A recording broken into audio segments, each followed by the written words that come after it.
প্রকৃত শিক্ষা বলে আমি যতদূর যেটুকু মনে করি, মানে এক্ষেত্রে সমাজের তো একটা অবদান রয়েছে, তার সাথে ফ্যামিলিরও একটা অবদান থাকা উচিত বলে আমার মনে হয়।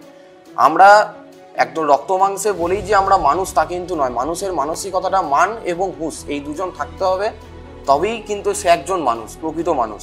আমি উচ্চশিক্ষায় শিক্ষিত হলাম, আমি MA BEd PhD করলাম, কিন্তু আমার মধ্যে মানসিকতাটাই ডেভেলপ করলো না। একজন ব্যক্তি রাস্তার ধারে বসে ভিক্ষা করছেন, সে তার পেটের দায়ে তিনি ভিক্ষা করছেন, কিন্তু আমরা যদি পকেট থেকে 1 টাকা যদি অন্তত বার না করে দিই, সেক্ষেত্রে আমাদের মানসিকতাটাই কিন্তু সেই জায়গাতেই থেকে গেল। এর থেকে মনে হয় যে এমনও অনেক দিন আমি লক্ষ্য করেছি, মানে যেহেতু আমি আমার এবছরের জন্মদিনটা আমি এক বৃদ্ধাশ্রমে গিয়ে মানে কাটিয়েছিলাম, সেখানে আমি বৃদ্ধাশ্রমের সমস্ত ওই যারা ছিলেন মায়েরা ছিলেন তাদের সঙ্গে মানে কাটিয়েছি।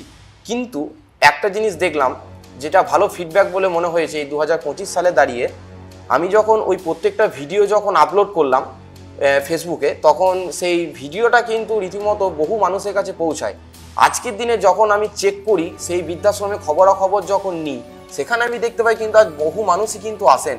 এক্ষেত্রে আমার একটা মানসিকতাটা ডেভেলপ, আমি নিজেও একটা আঙুল তুলেছি নিজের দিকেই যে আমি একটা পেরেছি। কিন্তু এমনকি অনেক গালাগালিও হয়তো খেতে হয়েছে, আড়ালে হয়তো অনেকেই অনেক কথা বলেছে যে এসব করছো, দেখানোর কি দরকার। কিন্তু আমার ফিডব্যাক ওইটুকুই ছিল যেন আরও মানুষ এইগুলো পড়ে যেন তাদের যেন একটু সুবিধা হয়।